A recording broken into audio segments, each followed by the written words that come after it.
اور اس زندگی سے پہلے ہم ہزاروں سال تک روح کی کیفیت میں رہے، پھر یہ دنیا کی زندگی ملی، پھر قبر کی زندگی، ہزاروں سال ہمیں قبر میں رہنا ہے، پھر حشر کا 50,000 سال کا دن ہے، پھر میزان عدل ہے، اور پھر اچھوں کو جنت اور بروں کو جہنم۔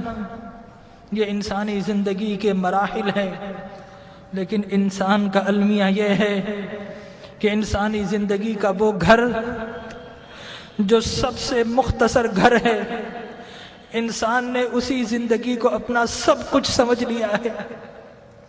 ہم اس زندگی کے لیے گھر چھوڑنا پڑے تو گھر چھوڑتے ہیں، شہر چھوڑنا پڑے تو شہر چھوڑ دیتے ہیں، وطن چھوڑنا پڑے تو وطن چھوڑ دیتے ہیں، والدین کو چھوڑ دیتے ہیں، اولاد کو چھوڑ دیتے ہیں کہ یہ زندگی اچھی ہو جائے۔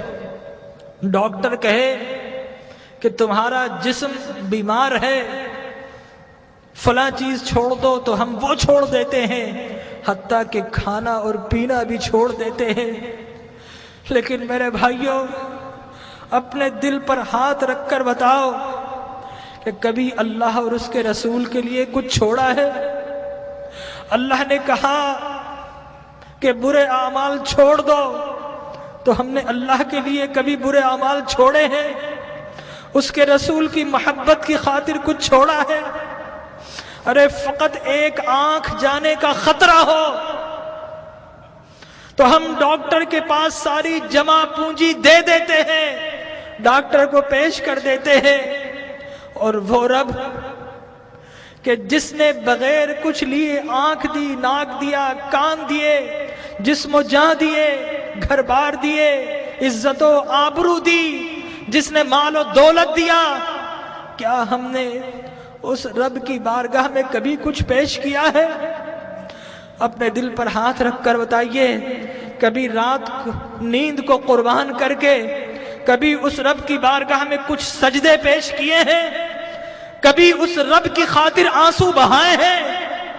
ارے اس دنیا کو سب کچھ سمجھنے والوں، اس دنیا کو بڑا ہم سجاتے ہیں، گھر میں رنگ و روغن کرتے ہیں، فانوس لگاتے ہیں، وائٹ واش کرتے ہیں، قیمتی گدے اور قیمتی سامان سے اپنی زندگی کو آرام پہنچاتے ہیں، لیکن یاد رکھیے کہ یہ زندگی 60-70 سال کی زندگی ہے، آگے کی جو زندگی، قبر کی جو زندگی ہے، وہ ہزاروں سال کی زندگی ہے، اور خدا کی قسم ہماری قبر ہمیں پکار رہی ہے، یہ ہم ہی نکمے ہیں نہیں سنتے، ہماری قبر کہہ رہی ہے کہ لوگوں میں بھی تو تمہارا گھر ہوں، لوگوں میرے پاس بھی تم کو آنا ہے۔ اے دنیا کے گھروں کو سجانے والوں، کبھی میری سجاوٹ کا بھی انتظام کیا ہے؟ اگر نہیں کیا تو یاد رکھو کہ میں اندھیرا گھر ہوں، میرے پاس روشنی نہیں ہے، میرے پاس آؤ تو روشنی کا انتظام کر کے آنا، میرے پاس آؤ تو چراغ لے کر آنا۔ ارے میں تو لوگوں کی پسلیوں کو بھیج دیتی ہوں، میرے پاس تو ڈسنے والے سانپ اور بچھو ہیں، میرے پاس تو اندھیرے ہیں۔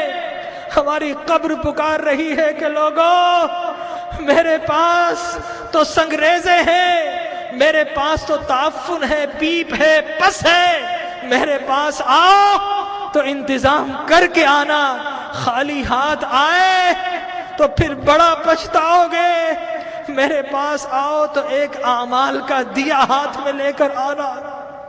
لیکن ہمارا المیہ یہ ہے کہ ہم قبر کی پکار سننے کو تیار نہیں ہیں۔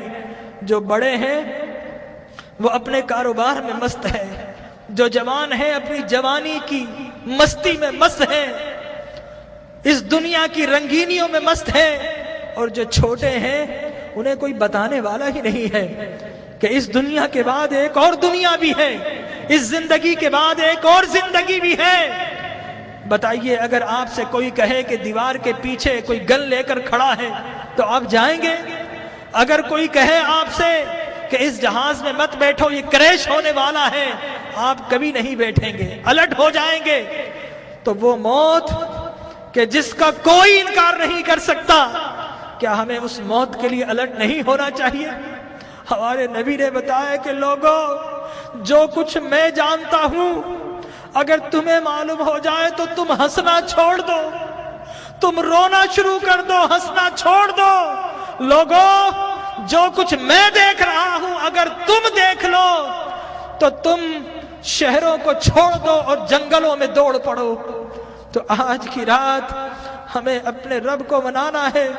ہم بہت ہنس لیے ہیں، آج کی رات تو کچھ آنسو بہا لیجئے، اپنے رب کو منا لیجئے۔